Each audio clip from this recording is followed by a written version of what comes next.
जय हिंद साथियों, स्वागत है आप सभी का आपके अपने YouTube channel DS Rajput education में। तो साथियों, आज अपन लोग देखने वाले हैं जीके जीएस के कुछ क्वेश्चन आंसर जो कि आपके सुपर टेट के एग्जाम्स में पूछे जाते हैं। तो आशा करता हूं आप लोग शुरू से अंत तक जरूर देखेंगे। वीडियो पसंद आए तो आप लोग ज़रूर वीडियो को अंत में लाइक करें। अगर नहीं आती है वीडियो पसंद तो आप लोग अनलाइक भी कर सकते हैं। और अगर आप लोग इसी प्रकार से हमारे साथ सुपर टेट की तैयारी करना चाहते हैं तो चैनल को भी ज़रूर सब्सक्राइब कर लें और अपने दोस्तों के साथ भी इसको ज़रूर शेयर करते रहा करें। दोस्तों, तो चलते हैं अपन वीडियो को स्टार्ट करते हैं बिना समय बर्बाद किए हुए। सुपर फास्ट वीडियो होगी, डायरेक्ट अपन लोग आंसर देखते हुए चलेंगे, ठीक है। तो क्वेश्चन पहला दिया हुआ है कि पृथ्वी पर दिन और रात होते हैं, तो ये किस कारण से होते हैं। तो साथियों, आपका पहला ऑप्शन है कि दैनिक गति के कारण जो है दिन रात होते हैं। तो साथियों, आपको बता दें इसका एक महत्वपूर्ण कारण और होता है, जो अपनी पृथ्वी होती है अपने अक्ष पर घूमती है चारों तरफ, उसके कारण आपका क्या होता है, दिन और रात आपका होता है, ठीक है। तो इसी का आंसर क्या होगा, दैनिक गति के कारण पृथ्वी पर दिन और रात होते हैं, ठीक है। तो ये आपका राइट आंसर हो जाएगा। नेक्स्ट क्वेश्चन देखते हैं। सबसे बड़ा ग्रह है, तो सबसे बड़ा ग्रह कौन सा है, तो वो है आपका बृहस्पति ग्रह, ठीक है। क्वेश्चन डायरेक्ट पूछा जाता है, अपन लोगों के लिए डायरेक्ट आंसर देखना है, चारों ऑप्शन पर डिस्कशन नहीं करना है, ठीक है। तो आपको याद बना रहेगा, इसलिए आपको डायरेक्ट क्वेश्चन का आंसर आपको प्रोवाइड कराया जा रहा है। सबसे बड़ा ग्रह कौन सा है, तो याद रखना है आपका कौन सा ग्रह है, बृहस्पति ग्रह है, ठीक है। नेक्स्ट क्वेश्चन देखते हैं।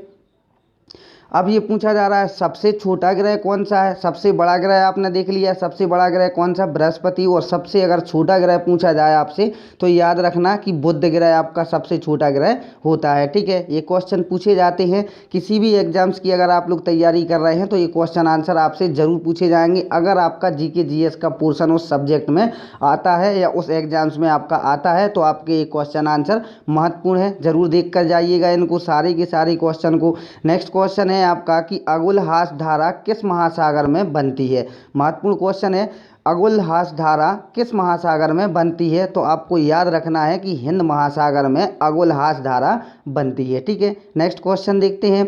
पृथ्वी पर सबसे भीतर वाला भाग जो कि क्रूड कहलाता है किसका बना होता है, ठीक है। तो क्वेश्चन ये दो प्रकार से बन सकता है कि पृथ्वी का सबसे भीतर वाला भाग क्या कहलाता है, तो वो क्या कहलाता है, क्रूड कहलाता है, ठीक है। अब पूछा जा रहा है कि ये किसका बना होता है, तो आपको याद रखना है ये लोहा और निकेल का बना होता है, ठीक है, जो कि डी ऑप्शन आपका सही आंसर हो जाएगा। नेक्स्ट क्वेश्चन देखते हैं। 6 नंबर क्वेश्चन है आपके सामने कि मैग्नीज के उत्पादन में भारत का दूसरा स्थान है, प्रथम देश कौन सा है। तो याद रखना, अगर आपसे मैग्नीज के उत्पादन में भारत का स्थान पूछा जाए तो आपको याद रखना है कौन सा स्थान है, आपका दूसरा स्थान है। अब पूछा जा रहा है कि प्रथम जो देश है वो प्रथम स्थान पर कौन सा देश है मैग्नीज के उत्पादन में, तो वो है आपका रूसी संघ, ठीक है। तो पहला अगर आपसे पूछा जाए तो याद रखना मैग्नीज के उत्पादन में पहले स्थान पर कौन सा देश है, रूसी संघ है। और अगर दूसरा पूछा जाए, भारत का पूछा जाए, तो आपको याद रखना है कि भारत का दूसरा स्थान है मैग्नीज के उत्पादन में, ठीक है। तो दो प्रकार से आपके क्वेश्चन बन सकते हैं और आप लोग इसका आंसर भी आसानी से दे सकते हैं। नेक्स्ट क्वेश्चन है आपका कि निम्नलिखित में से कौन देश कोयले का सबसे बड़ा उत्पादक है। कौन सा देश है जो कोयले का सबसे बड़ा उत्पादक देश है, तो याद रखना अमेरिका आपका पहले स्थान पर आएगा, जिसका कि कौन सा स्थान है, प्रथम स्थान है। कोयले का सबसे बड़ा उत्पादक देश कौन सा है, तो वो अमेरिका है, ठीक है। नेक्स्ट क्वेश्चन देखते हैं कि इनमें किसको जापान का मैनचेस्टर कहा जाता है। जापान का मैनचेस्टर किसको कहा जाता है, तो वो ओसाका को कहा जाता है, ठीक है। ये आपका पहला ऑप्शन राइट आंसर हो जाएगा। नेक्स्ट क्वेश्चन देखते हैं। भारत के स्वतंत्रता संघर्ष के दौरान डिकेन एजुकेशनल सोसाइटी नामक संस्था की स्थापना किसने की थी, तो वो की थी आपके बाल गंगाधर तिलक जी ने, ठीक है। तो आपसे एक क्वेश्चन पूछा जाएगा कि भारत के स्वतंत्रता संग्राम के दौरान डिकेन एजुकेशनल सोसाइटी नामक संस्था की स्थापना किसने की थी, तो आपका राइट आंसर होगा कि बाल गंगाधर तिलक ने, ठीक है। नेक्स्ट क्वेश्चन देखते हैं। 1857 के गदर के समय भारत का जो गवर्नर जनरल है वो कौन था। 1857 के गदर के समय भारत का गवर्नर जनरल कौन था, तो दोस्तों आपको याद रखना है लॉर्ड कैनिंग थे, ठीक है। नेक्स्ट क्वेश्चन देखते हैं। भारत भारतीयों के लिए नारा किस संस्था ने दिया था। भारत भारतीयों के लिए नारा किस संस्था ने दिया था, तो दोस्तों इसका राइट आंसर हो जाएगा आर्य समाज ने ये नारा दिया था भारत भारतीयों के लिए, ठीक है। नेक्स्ट क्वेश्चन देखते हैं। विंध्याचल और सतपुड़ा पहाड़ियों के बीच से होकर बहने वाली नदी है। कौन सी नदी है? तो वो नर्मदा नदी है। नर्मदा नदी के बारे में पूछा जाए कि नर्मदा नदी कहाँ से बहती है, तो आपको याद रखना है विंध्याचल और आपका सतपुड़ा पहाड़ियों के बीच से होकर कौन सी नदी बहती है। क्वेश्चन आएगा तो आपको आंसर देना है कि नर्मदा नदी। ठीक है, नेक्स्ट क्वेश्चन देखते हैं। इन्वेस्टर प्रोटेक्शन फंड किस संस्था ने स्थापित किया है? तो इसका राइट आंसर हो जाएगा सेबी ने। ठीक है, किस राइट आंसर क्या हो जाएगा? सेबी। इन्वेस्टर प्रोटेक्शन फंड किस संस्था ने स्थापित किया है? तो वो सेबी ने किया हुआ है। ठीक है, नेक्स्ट क्वेश्चन। कोडापुर एवं करवार कच्छ वनस्पति स्थान कहाँ स्थित है? तो दोस्तों इसका जो राइट आंसर हो जाएगा कर्नाटक राज्य में आपका स्थित है। क्या स्थित है? कुंडापुर एवं करवार कच्छ जो वनस्पति है उसका जो स्थान है वो कहाँ स्थित है? तो आपका कर्नाटक राज्य में स्थित है। ठीक है, नेक्स्ट क्वेश्चन देखते हैं। भारत की प्रथम बहुउद्देशीय परियोजना किस नदी पर बनाई गई थी? तो दोस्तों इसका जो राइट आंसर होगा दामोदर नदी पर बनाई गई थी। ठीक है, क्या बनाया गया था? भारत की प्रथम जो बहुउद्देशीय परियोजना है वो कौन सी नदी पर बनाई गई थी? तो आंसर होगा दामोदर नदी पर। नेक्स्ट क्वेश्चन है आपका कि भारत में, ठीक है, क्या आंसर है? क्वेश्चन क्या है? भारत में प्रथम स्थापित परमाणु संयंत्र कौन सा है? तो भारत में प्रथम स्थापित परमाणु संयंत्र कौन सा है? तो तारापुर परमाणु संयंत्र आपका जो है वो भारत में प्रथम स्थापित परमाणु संयंत्र है आपका। ठीक है, नेक्स्ट क्वेश्चन देखते हैं। यहाँ पर पूछा जा रहा है कि यूनाइटेड किंगडम यूके में शामिल है, तो किस चीज़ में शामिल है? इसका राइट आंसर होगा इंग्लैंड तथा उत्तरी आयरलैंड और आपका स्कॉटलैंड तथा वेल्स। ठीक है, ये आपका ए और बी जो है दोनों ऑप्शन आपके क्या होंगे?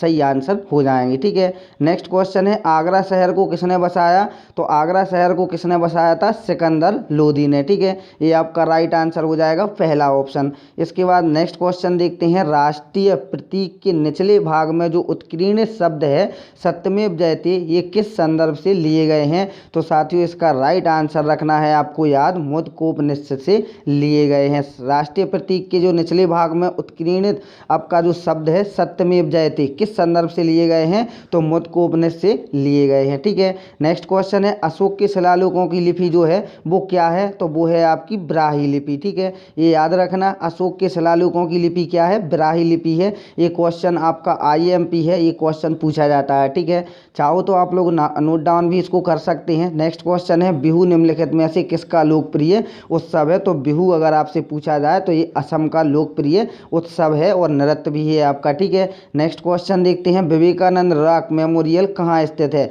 तो विवेकानंद रॉक मेमोरियल कहाँ पर स्थित है? तमिलनाडु राज्य में आपका स्थित है। ठीक है, नेक्स्ट क्वेश्चन देखते हैं। महात्मा गांधी को राष्ट्रपिता के रूप में उल्लेख सबसे पहले किसने किया था?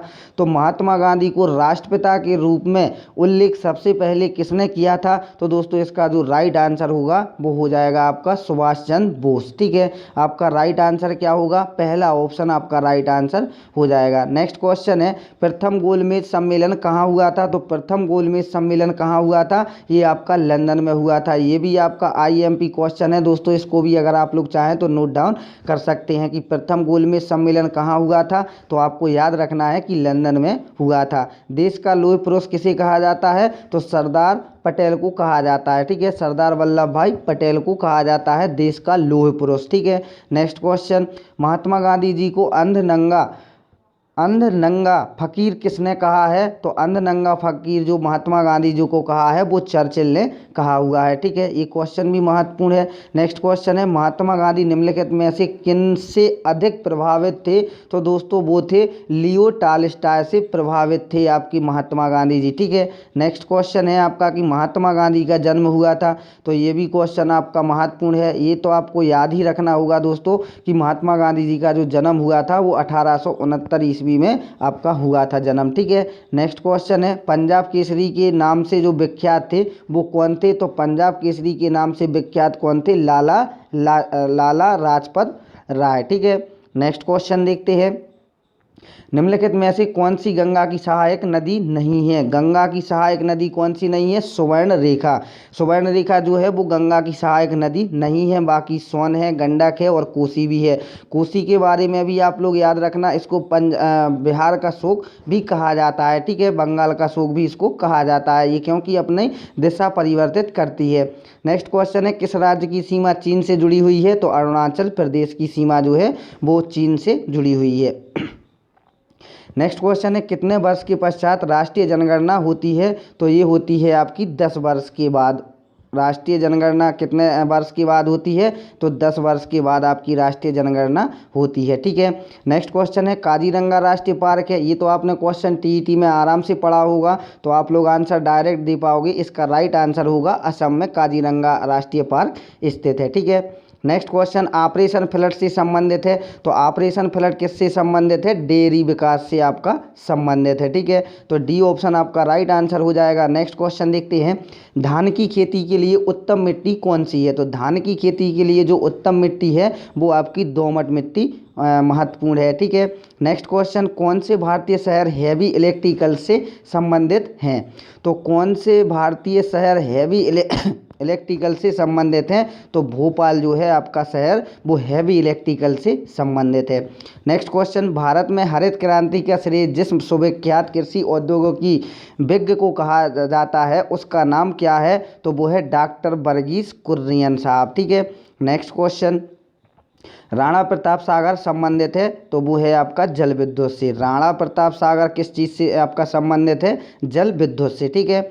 नेक्स्ट क्वेश्चन, पृथ्वी और सूर्य के बीच अधिकतम दूरी किस तिथि को होती है? तो ये क्वेश्चन आपका आईएमपी है, इसको भी आप लोग चाहो तो नोट डाउन कर सकते हो। पृथ्वी और सूर्य के बीच जो अधिकतम दूरी किस तिथि को होती है? तो आपको याद रखना है 4 जुलाई को, 4 जुलाई को आपकी होती है, ठीक है। तो राइट आंसर हो जाएगा तीसरा वाला विकल्प, ठीक है। नेक्स्ट क्वेश्चन देखते हैं, भारत के राज्य चिन्ह में प्रयुक्त होने वाले शब्द सत्यमेव जयते किस उपनिषद से लिए गए हैं? तो इसका राइट आंसर होगा मुंडक उपनिषद से, ठीक है। ये आपका सेकंड ऑप्शन जो है राइट आंसर हो जाएगा। गायत्री मंत्र किस पुस्तक से लिया गया है?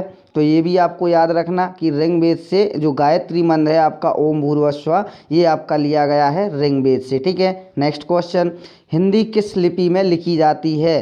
तो ये क्वेश्चन पूछा जाता है, ये तो आपको आता ही होगा, देवनागरी लिपि में लिखी जाती है, ठीक है। नेक्स्ट क्वेश्चन है, ब्राह्मी लिपि को किसने स्पष्ट किया है? तो ब्राह्मी लिपि को जो स्पष्ट किया है वो जेम्स प्रिंसेप ने किया हुआ है, जो कि पहला ही ऑप्शन आपका राइट आंसर होगा। साथियों, अगर आपको ये क्वेश्चन आंसर पसंद आए तो वीडियो को जरूर लाइक कर दें।